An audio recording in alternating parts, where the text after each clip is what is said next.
day, ladies and gentlemen, and welcome to the National Directors Institute web conference series. At this time, all participants are on a listen-only mode. If you should require assistance during the conference, please press star, then 0. And as a reminder, this conference call may be recorded. I would now like to introduce your host for today's conference, Ms. Jessie Allen. Ms. Allen, you may begin your conference. Thank you. I'd like to welcome everyone to today's conference, which is the fourth session of our 2012 National Directors Institute web conference series. We are at the beginning of our 11th annual NDI season, which program we started in 2002. As with our NDI programs in years past, we are looking forward to sharing the insights and experiences on corporate governance issues that we think matter the most to you. The goals and objectives of our NDI program have always been to provide practical insights and useful takeaways to directors, executives, and boardroom advisors. Materials for our previous NDI webinars and other sessions, including PowerPoint presentations and audio recordings, are available at our dedicated NDI website, which is foley.com/NDI. Information regarding future NDI webinar sessions will also be found on our NDI website. We held our in-person 2011 NDI in Chicago on November 17, 2011. Please go to our NDI website to find many valuable program materials from that all-day program. Our next invitation-only in-person NDI will be held Wednesday, November 14, 2012 in Chicago. Please be on the lookout for information. I'd like to take the opportunity now to thank all of our NDI co-sponsors, many of whom have been supportive to NDI for years, and some of whom are new to our program this year. Aon Corporation, T.F. King Company, Eversheds, FTI Consulting, and KPMG, as well as our in-kind sponsors, Boardroom Bound, Inforum, Board Access, and NASDAQ. Today, our program is entitled Best Practices for Corporate Secretaries. Our first speaker is Greg Monday. Greg is a partner in Foley, Lardner, Madison office. In Greg's practice, he represents the owners of private companies with respect to governance and succession. He also teaches business law classes as an adjunct professor at the University of Wisconsin Law School and is co-chair of an ABA subcommittee on governance of private and family-controlled companies. Following Greg is Patrick Quick. Pat is a partner in Foley's Milwaukee office. Pat counsels publicly held companies, privately held companies, and other clients on their most significant governance, corporate, securities law compliance, and transactional matters. Next is Angela White. Angela is the Corporate Secretarial Supervisor at Eversheds LLP in the UK. She is a qualified chartered secretary and has over 10 years of experience in undertaking corporate secretarial work. Finally, we have Claire Walker, who is the company secretarial supervisor for Eversheds LLP in the UK. She has experience providing board support to a variety of entities, including FSA-regulated entities and companies in the transport and energy sectors. Before beginning our discussion, just a few housekeeping items. Our conference today will last approximately 1 hour.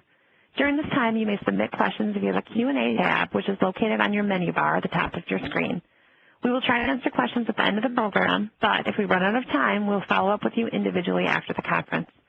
We encourage you to maximize today's PowerPoint to full screen by hitting F5 on your keyboard or from the toolbar menu, selecting View and clicking Full Screen.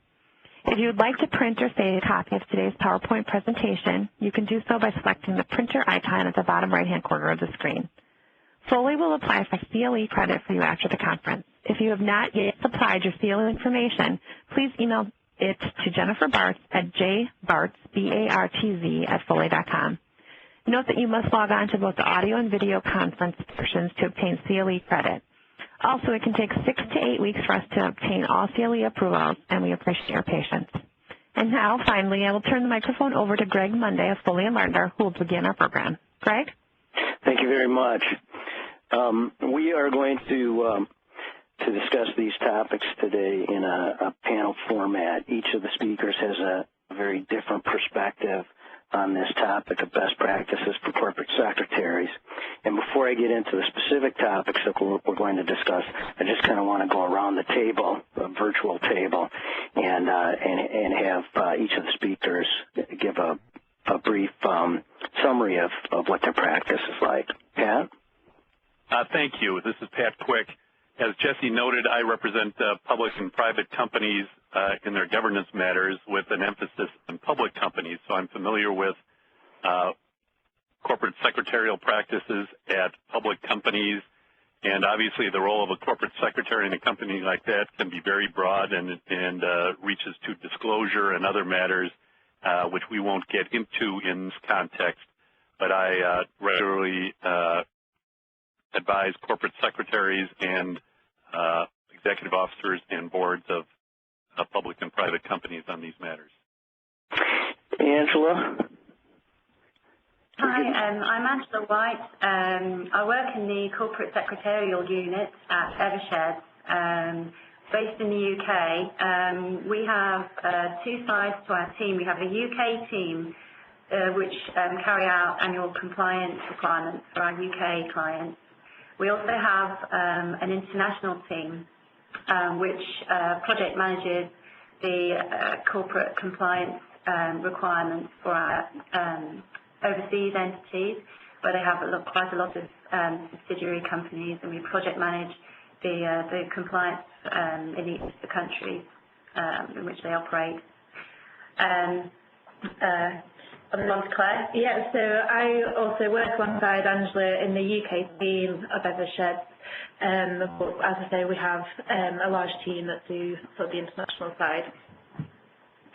Thank you. I think the international perspective is going to be helpful for a number of reasons. Some of our attendees may be advising non-U.S. companies, but also I think one of the things that's going to come out of this discussion is that even though U.S. and non-U.S. companies may be governed differently, they do influence how over time the law develops or practices develop, and so I think it's going to be interesting to hear how those trends are going and whether they're coming in this direction into the U.S.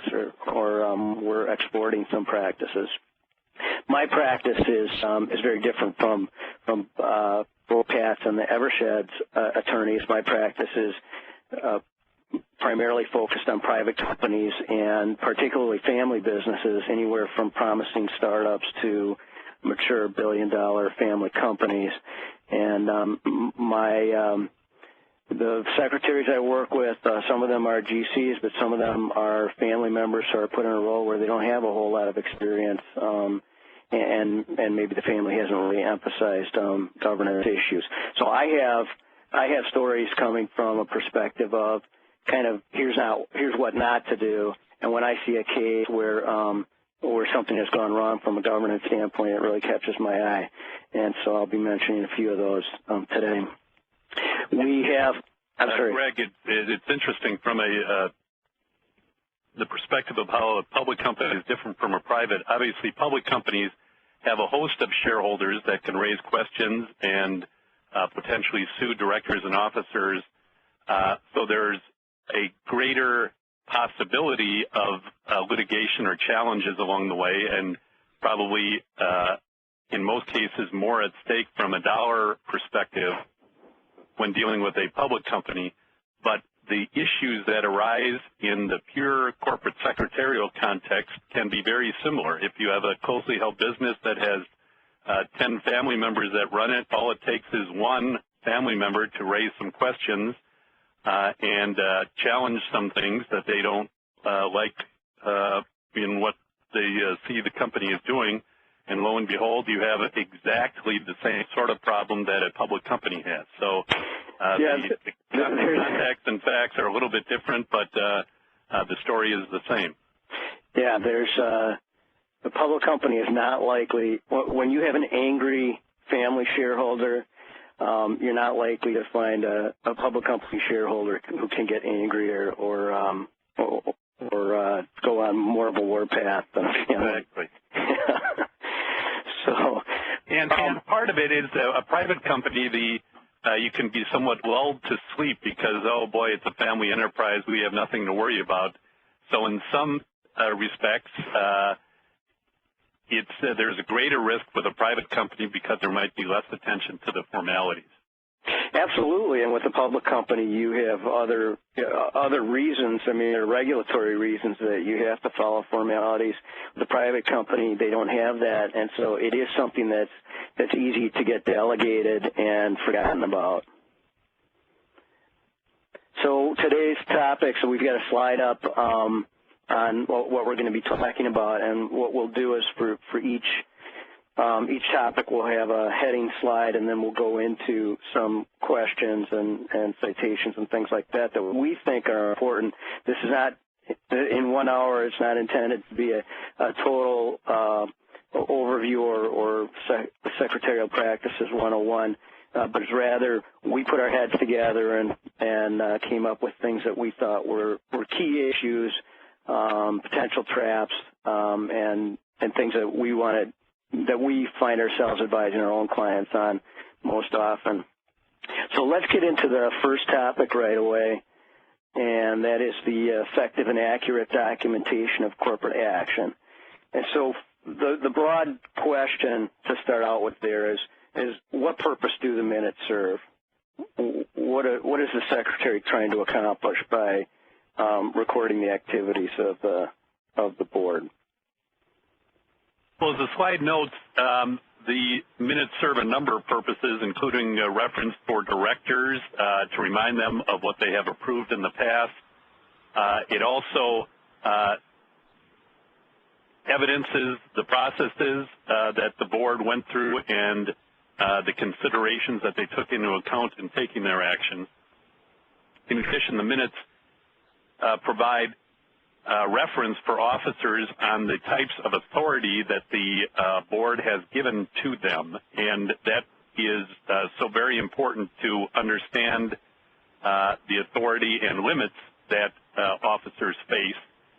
Yeah, let me ask you, and then I want to hear from Angela and Claire. How often do you find yourself going back to minutes of board meetings to clarify points, or how often do you find your clients doing that?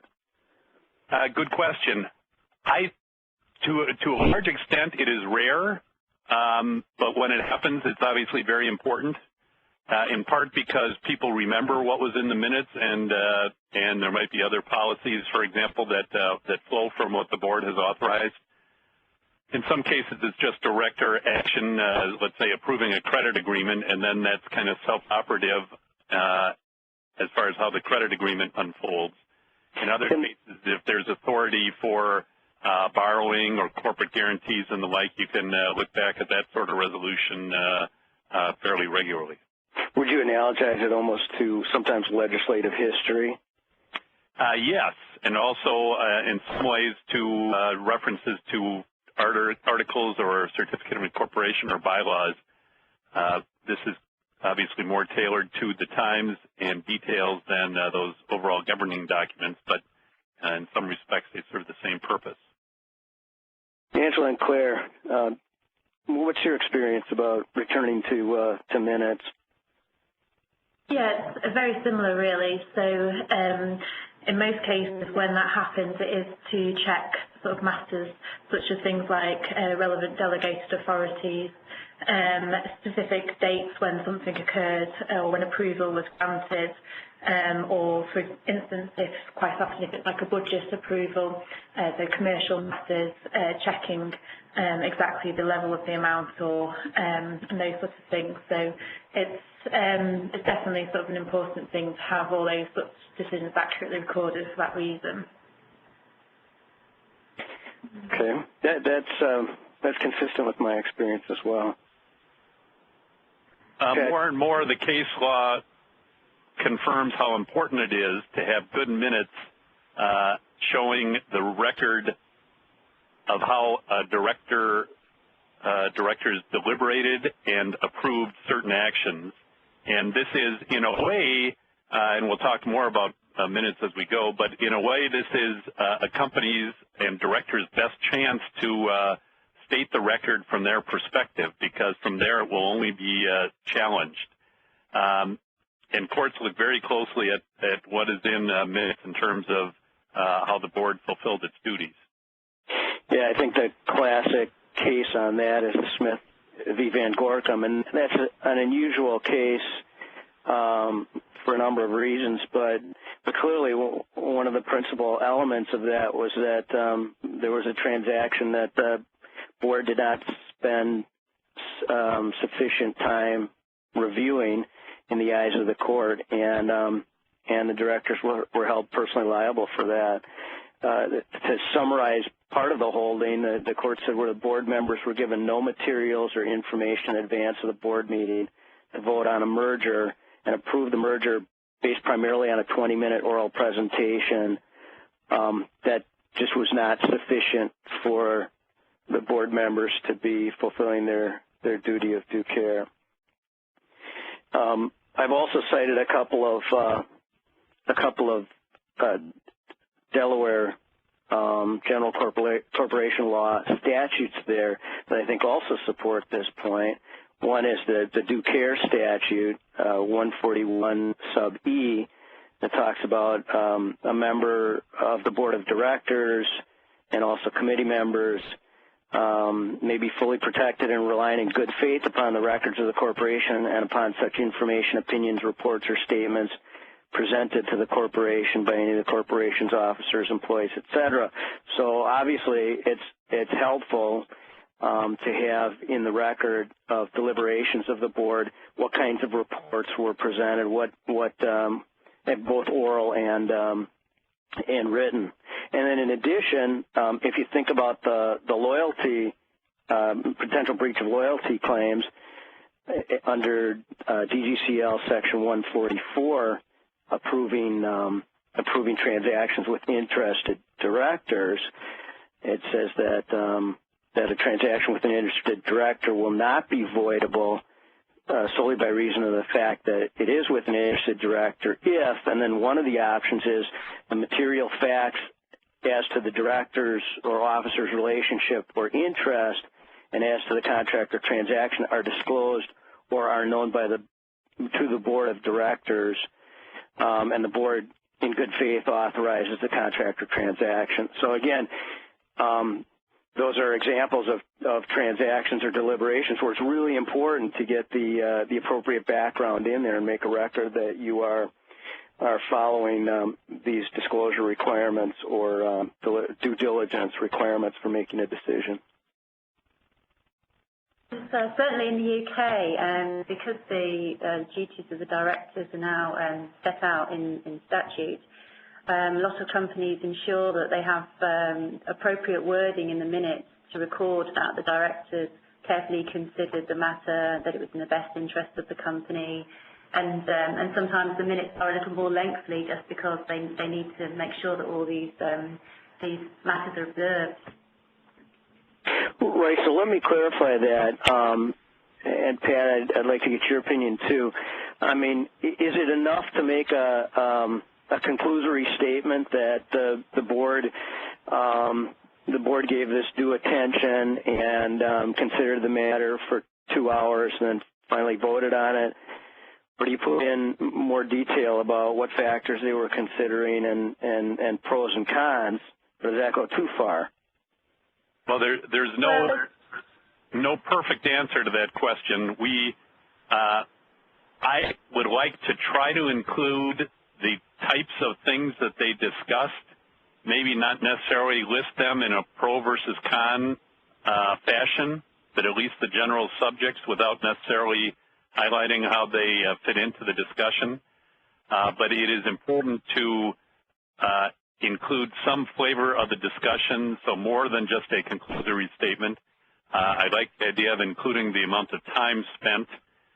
We have on the next slide some of these tips about what you should include in the minutes, but they would definitely highlight whether there are presentations that outsiders made, for example, to include as part of the record. So I think it is more than a conclusory statement and probably more than what people were accustomed to doing and seeing 5 and 10 years ago. But we're probably still a little bit less heavy here in the States than what I hear about what people do in the UK. Yeah, I think we pretty much agree with that. Yeah, as you said, we've certainly mentioned maybe not how long we spent on discussing a matter, but definitely that things were discussed, and in particular reference to board papers, I think, having been circulated previously, just as a background to the topic being discussed. Well, let's go. So then the last point we have on the slide was making a record of specific action taken and legal record of that. And sometimes that's even necessary to be able to demonstrate to third parties that your officers have authority for a specific transaction. But let me take Pat's point and run with it. Why don't we look at the next slide, Pat? Could you take us through some of those tips for good minute taking?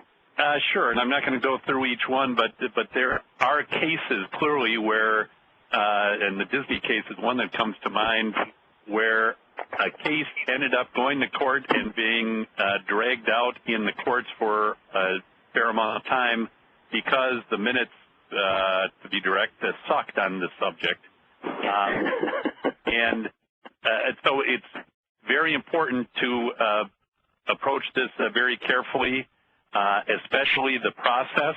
We have some tips about the content of the minutes, but key is the minutes are the best evidence of the process.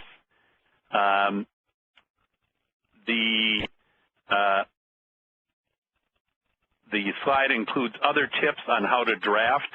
One of the key tips there is drafting and circulating minutes promptly because that is when it is most fresh for all involved, especially the writer of the minutes and the directors. And there are some people that advocate kind of a two-step process where you circulate a rough draft to directors first of all and get their reactions, try to do that within a week or two of the meeting, and then circulate an official draft with the next set of board materials for that draft to be approved as the final minutes by the directors. And I like to keep in mind that, again, as I noted a minute or two ago, this is your best chance to create a good record, and the flip side of that is there is only downside in some respects to having bad minutes. So to avoid that downside, be careful and do it the right way right away. Pat, I'm skipping ahead a little bit, but when you circulate the minutes, if you have directors disagreeing on the draft, how do you tend to resolve that? If need be, in the extreme, you need to go back to the board, perhaps in the context of approving the minutes, and have them clarify their action. Or you might need to, depending on the context, have the board act again telephonically or by written consent to clarify what they had in mind. But I would start by trying to smooth it over through good communications. If you have a chairman, to have the chairman speak with directors and hopefully avoid any big dispute that requires additional board action, and just placate the directors involved through the language of the minutes, revising it and tweaking it to try to accommodate the interests of those involved. Angela and Claire, what's the procedure for that in your experience? Yeah, so it's similar. The style and format of the minutes are usually determined by the chairman. So in most cases, when we do minutes for our client companies, the first draft would go to the chairman for review before circulating to the rest of the directors. But again, if there was sort of any dispute over the content of the minutes, a similar approach would be taken. It would try to be resolved, and if not, it would have to be discussed again at the next meeting, and the points sort of confirmed within those minutes, so that it's clear sort of going forward the decision that was reached. I noticed on the slide it says sort of consider how minutes look if exposed, and that's sort of very prevalent in the UK, especially when the regulated companies need to consider how the minutes will be perceived by the wider audience. And it's recommended, for instance, that most UK companies reflect in their meeting minutes that they considered such matters as health and safety, particularly some industries that be more a requirement than others, for instance, the transport industry. But in most cases, some sort of element of consideration would need to be shown. And similarly, if it's an FSA registered company, they need to make sure that the minutes are reflecting that regulations with FSA have been considered. I think it's also worth noting as well that once, if there is any disagreement, once the chairman has approved and signed those minutes, then they stand as a correct record of that meeting. So obviously any disagreements or anything would be resolved before that point. And usually, actually, at the start of the next meeting, the first agenda item is to approve those minutes, and then those would then be signed at the end of that meeting on the basis that they were approved. Okay. Let's. We talked a little bit about, or we've already discussed the next slide, which is really how much discussion should be recorded. If that's okay, I'd like to move on to the next topic, which kind of arises out of this issue of a disagreement about the minutes. But let's say it's not a disagreement about the minutes. It's actually a disagreement about the action that was taken, and you have directors voting in the minority against an action. What do you feel is the Secretary's duty to record the dissenting, if you want to say, directors in on a particular subject? Is it enough just to make a record that they voted against, or is it important to put in the record why they were voting against? I am inclined to certainly put that they voted against. I don't know that I would attribute specific reasons to the vote against. It seems to me that your discussion in the minutes of the topics that the board considered would include those that motivated a director or directors to vote against a resolution. But I wouldn't, generally speaking, at the end of the day, say the director voted this way for this reason. It might be that the director wants the record to reflect a certain thing, and I would consider that, but even there, I would not necessarily record it in that manner.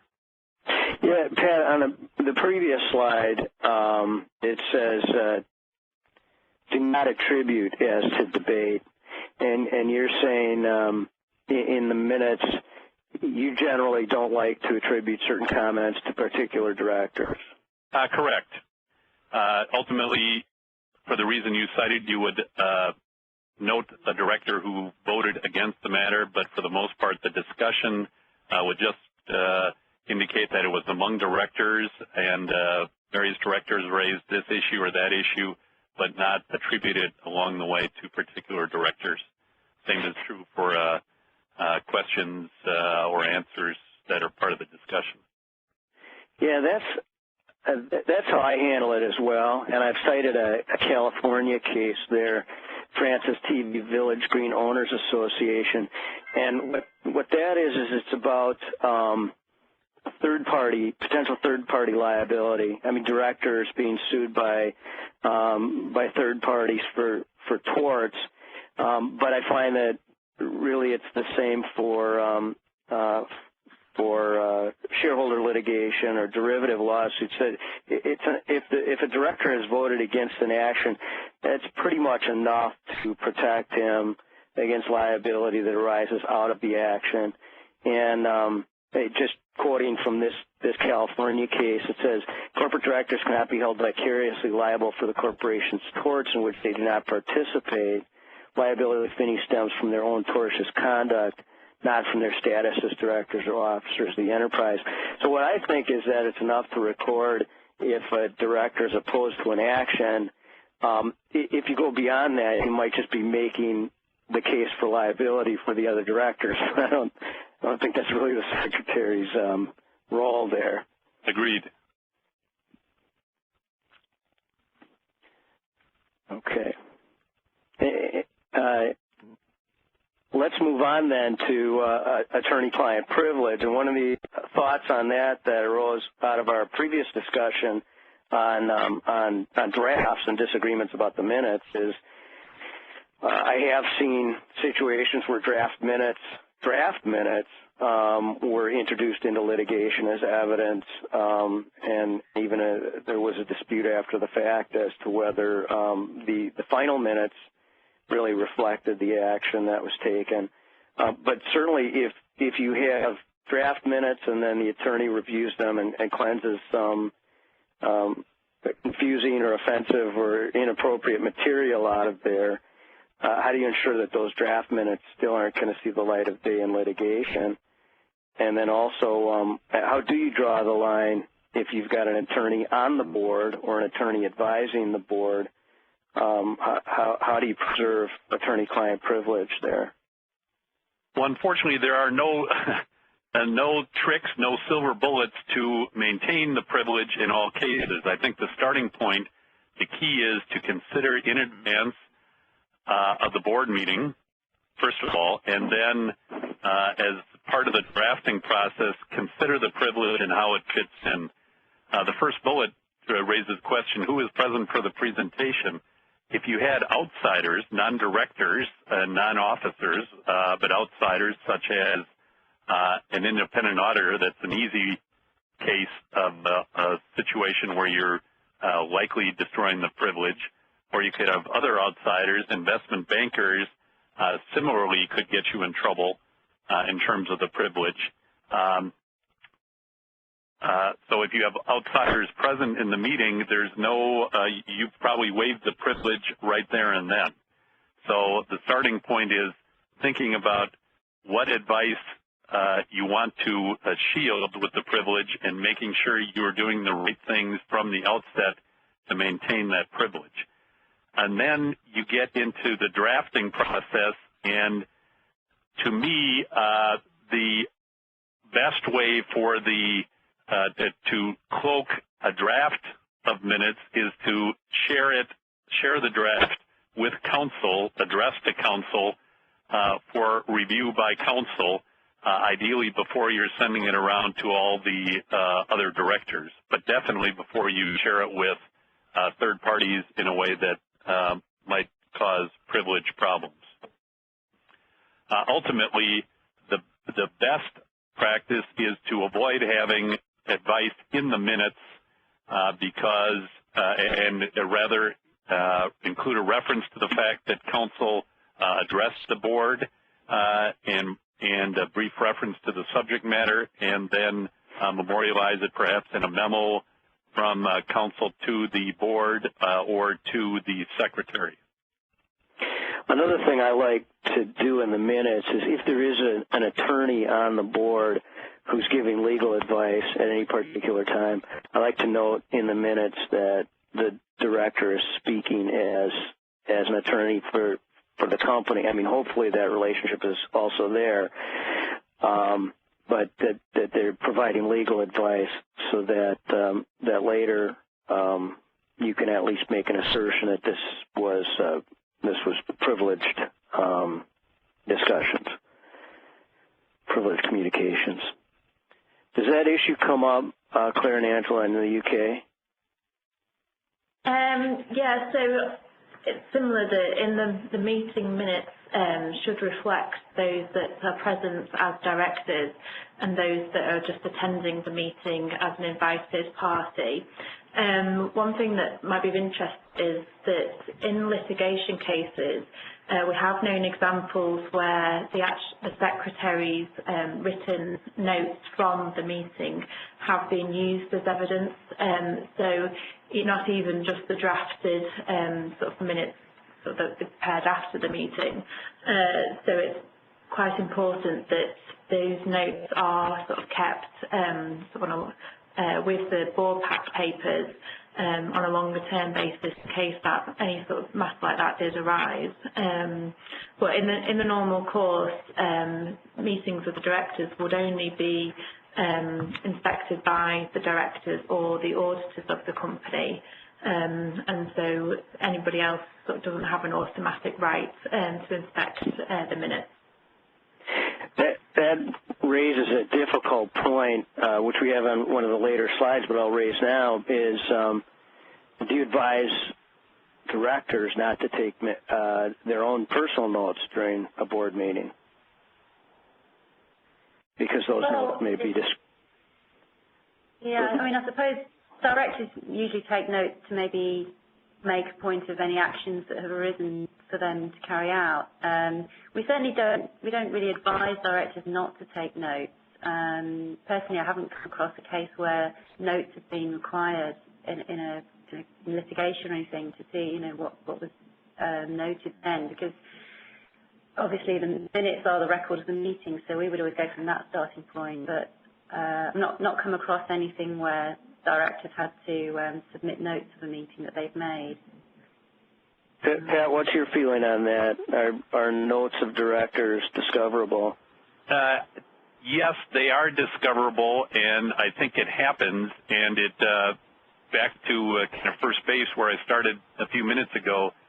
The minutes are your best record, your best evidence. So other things, outside evidence, such as director notes, can only be used, in my view, to undercut the minutes. So you would like to discourage directors as much as possible from at least maintaining notes. They might scribble some things down during the course of a meeting, but I recommend a regular practice as opposed to one that you harp on only when the directors are considering a sensitive subject, but a regular practice of discouraging directors from keeping notes or walking out of the meeting with notes about things that happened at the meeting. Now, directors might say, well, I would like to keep it, if nothing else, until I see the minutes, and I suppose you can be a little sympathetic to that, but I'd rather not step down that slippery slope. Thanks, Pat. We've covered quite a bit of this topic, and I want to move on to technology, so we don't run out of time here. So the topic heading is smart use of technology for corporate secretaries, and the way I frame the question or phrase the question is, what new technology is the secretary's friend, and what are the best developments? And one of the developments that came to mind right away was online portals, which we'll be discussing under the next topic heading. So Pat, apart from portals, what else do you think technology has made things easier for the secretary over time? Well, we cite document management, and that what we have in mind is keeping the minutes, keeping integrity to the minutes, as well as other corporate documents, having them available in an easy place, easy to track down. So if you need past minutes, for example, it's easy to search through minutes for key terms, borrowing authority or contract authority. You can look through past versions of minutes, so it makes it easier to maintain integrity of minutes, to search minutes, and to store them. And the same is true for other corporate documents, so you have version control, assuming you do it in a disciplined manner, and you know where to find them when the need arises.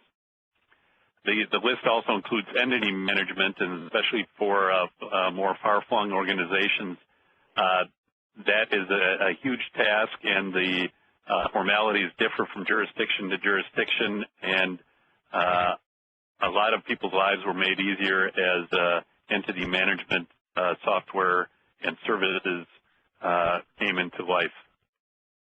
Well, let's talk about online portals. I have used in the past, Foley has client suite capabilities, extranet sites, and I find that to be very helpful with my family business clients. We have corporate documents, and then we can have separate sites and separate passwords for estate planning documents, and really the whole family's legal services are available online for authorized people to check. So an online portal is the same kind of concept, and I think that can be very helpful for a board.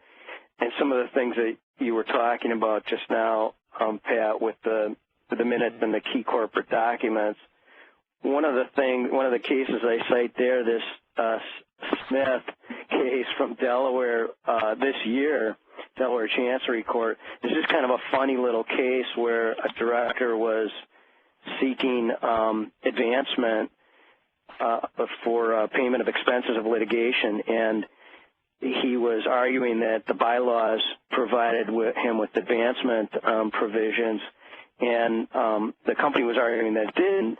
And as the court put it, the parties disagree about the corporation's bylaws. It's not a disagreement about their meaning. It's a disagreement about what are the bylaws. The corporation takes the perplexing position of claiming that the plaintiff does not have the right set of bylaws, but it is more complicated than that. The corporation does not know what its bylaws are.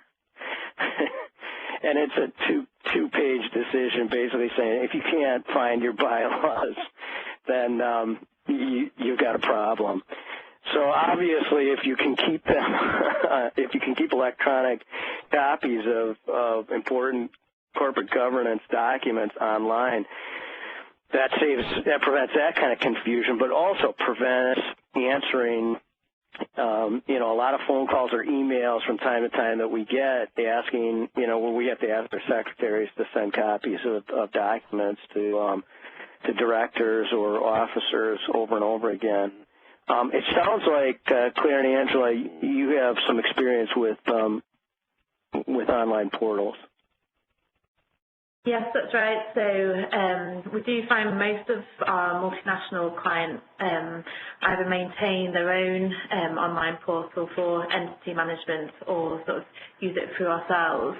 There's various sort of softwares available in the UK, and the Institute of Chartered Secretaries, for instance, provides a software which can both enable maintaining of corporate registers and storage of PDF documents such as your constitutional documents and key documents, and also as a tag-on, the software enables the use of distributing board papers to directors through the use of an iPad.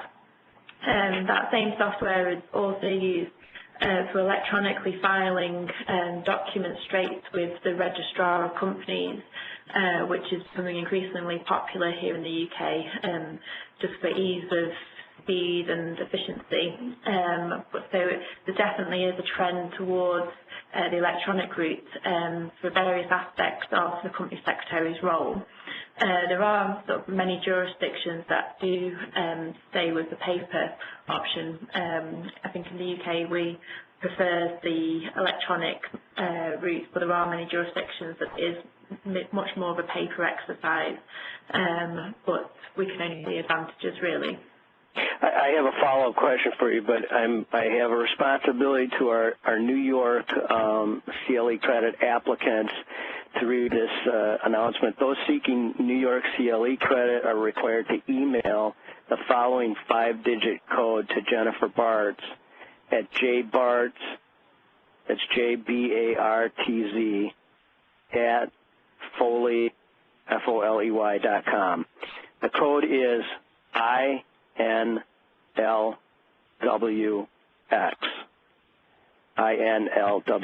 This code is only needed for those requesting CLE in New York. One more time, those seeking New York CLE credit are required to email the following 5-digit code to jbartz@foley.com. The code is INLWX. Okay, and then my follow-up question was, so you use the online portal for directors' packets as well. Has that replaced hard copies to directors? No, like it says on the slide, unfortunately, for many directors, it is a case of old habits die hard, and there's still quite a majority of directors do prefer to still have the paper copy in front of them. The main sort of technology used, as was mentioned, is with the iPad, which actually enables you to annotate directly onto the papers on the iPad. So effectively, it's as good as having a paper copy in front of you. But I think particularly for the old school directors, it's something that's perhaps a bit alien, and they still want to hold on to the papers. In fact, for a number of our clients, we do sometimes have to send electronic versions and also get a paper copy printed out and sent. But I think in the future the trend will sort of keep moving towards the electronic route as people become a bit more technology savvy and sort of see the benefits of it. Okay. I'd like to move on to our topic of proactive attention to matters that affect director and officer liability.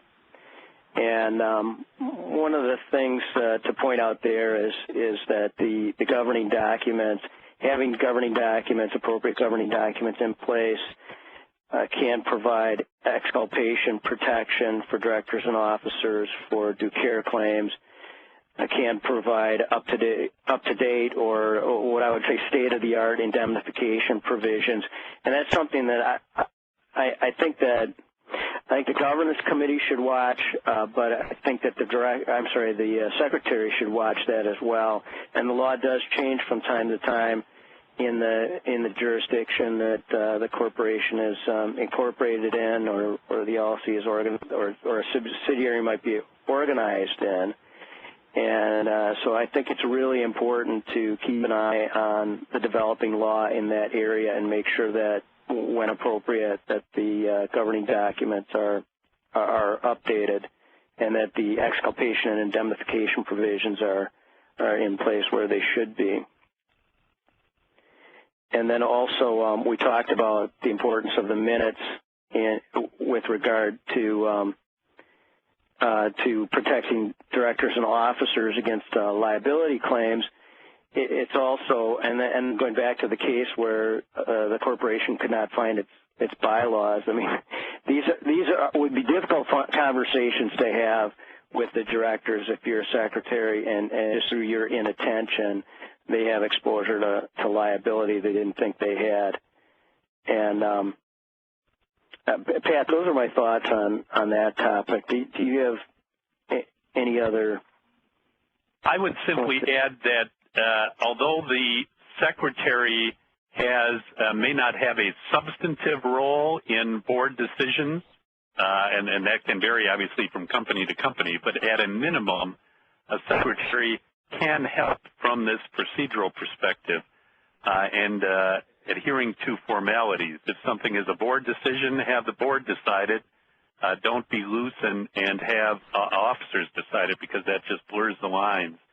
If there's a big decision coming up, raise questions, if nothing else, about the process. Is the board going about it the right way? Are the materials being sent out enough in advance? Are you calling the meeting the right way? Just adherence to formalities, reminding others involved in the process about formalities can go a long way toward helping directors and officers avoid liability.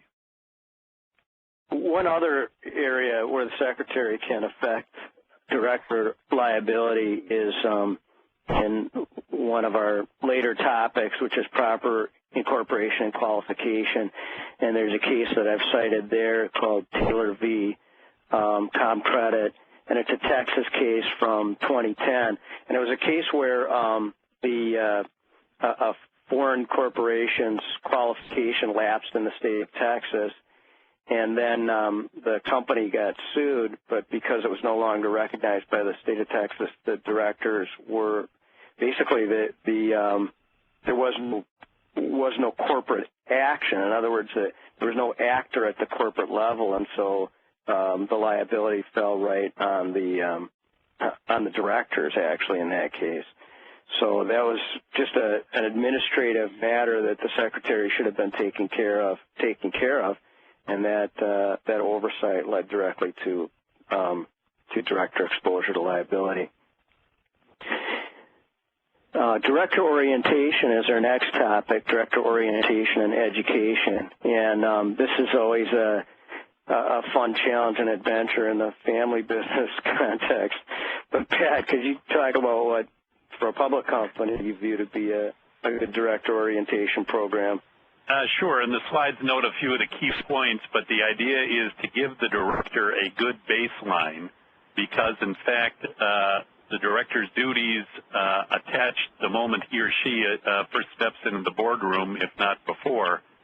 So the idea is to give them a solid baseline to help them hit the ground running and to help them be more effective directors, and as another consequence, help them avoid claims that they didn't understand the business, didn't understand the issues when they made the decision.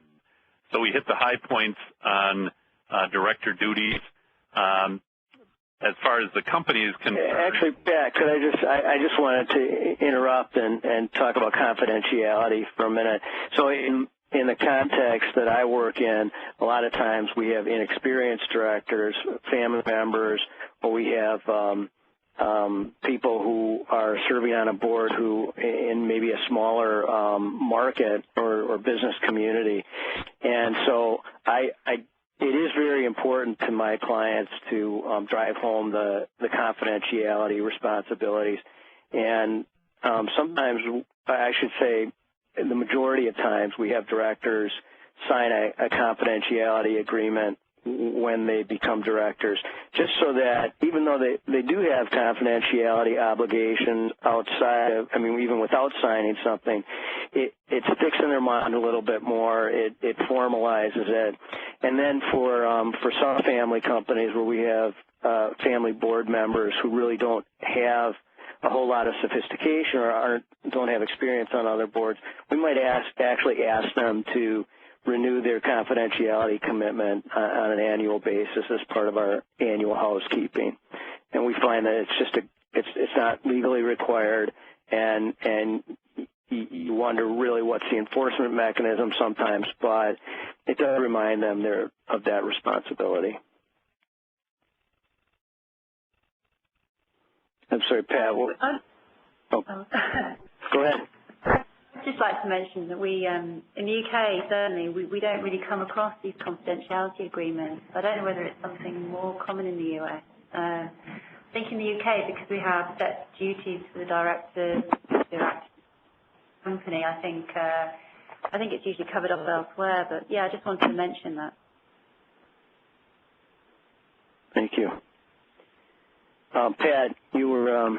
Yeah, I was headed toward just the subject of what do you talk with directors about the company. Well, to me, that would include a plant tour or plant tours, help them understand what underlies the strategic plan, what key risks the company faces, key governance practices and policies, and basic controls that a company has in place vis-a-vis officer authority and restrictions and the like.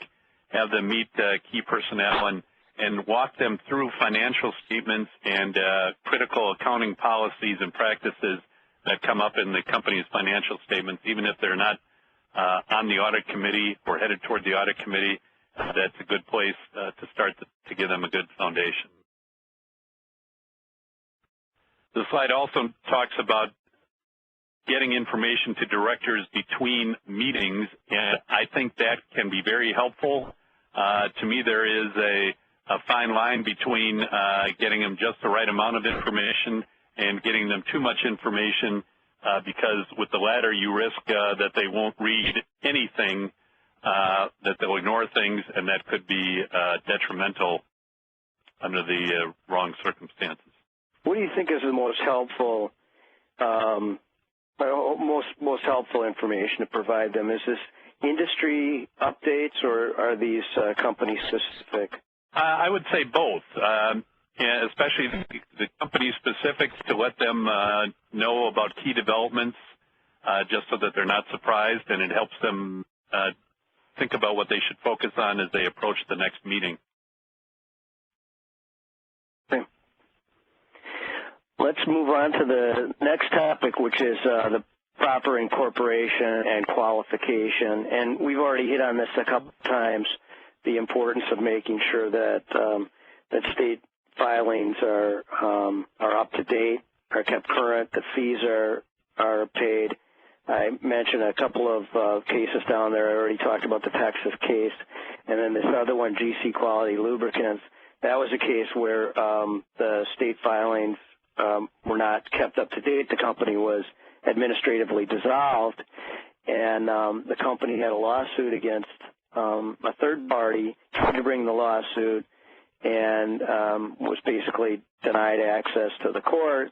And so because they were administratively dissolved. So the secretary attempted to correct that, and the company was reinstated, and then brought the lawsuit again, but was told that the statute of limitations had run, and the company tried to argue that the reinstatement was retroactive, but the court said no, that the statute of limitations had run after the company was administratively dissolved and before it was reinstated, and so the company lost a potentially valuable claim.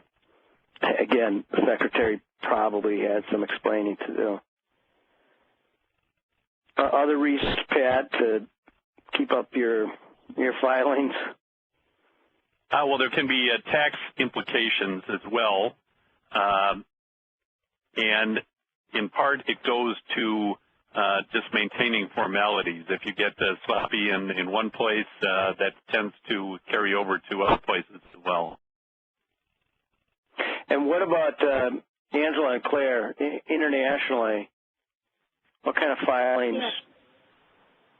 So it's sort of very similar throughout many jurisdictions.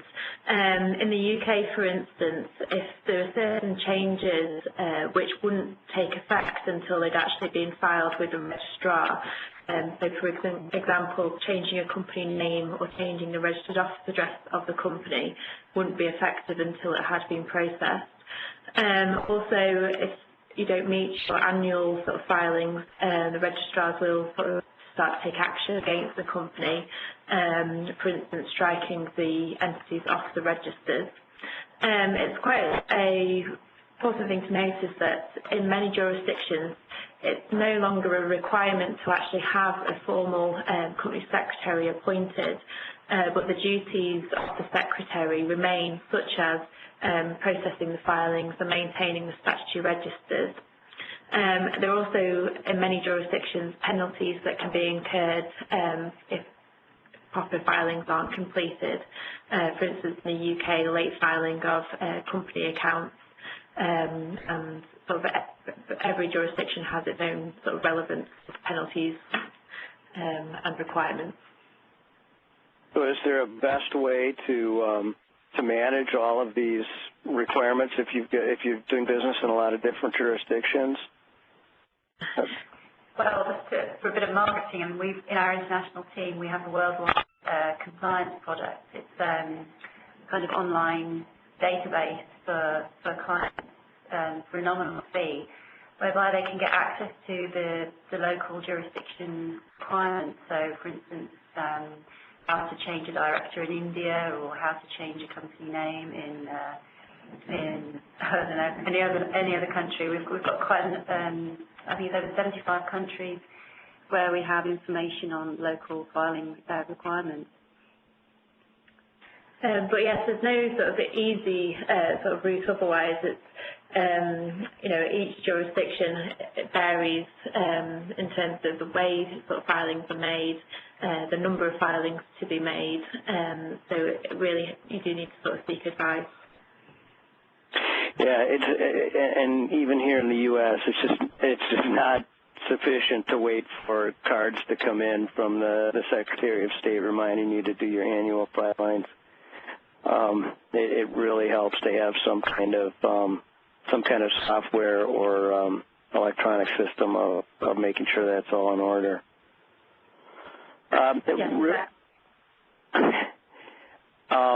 We do have a couple of questions which we have bumped up against our ending time here. What I'd like to do is have us respond to these questions by email, and then in the meantime, we are going to be providing people with copies of the slides and also comments, takeaways. And so to the extent that we needed to skip over something, we'll definitely be providing that information in writing for you as part of the takeaways as well. And we are available by email through Jennifer, or you can contact any one of the speakers. Is Jessica on the line? I am. So thanks, Greg, and thank you to Pat, Angela, and Claire as well for your excellent insights today regarding best practices for corporate secretaries. As Greg mentioned, the contact information for the panelists is on the slide deck, and so we're on that slide right now. If you would like to contact one or more of those panelists, the PowerPoint and recording will be available on our NDI website within 24 to 48 hours, but you can print right now this PowerPoint from your screen. Please mark your calendar for the remaining 2 sessions in the 2012 NDI Checkpoint Web Conference Series, August 22nd and December 5th. We certainly hope that you enjoyed today's presentation, and we ask that you please take 30 seconds to participate in our brief online survey at the conclusion of this call. These surveys are very helpful to us in ensuring that our NDI programs are providing you with practical advice and recommendations, and also for helping us develop ideas for future NDI topics. So thank you again for attending our webinar today, and we'll talk to you next on August 12th, 2012. Thank you. Thank you very much. Ladies and gentlemen, thank you for your participation in today's conference. This concludes the program.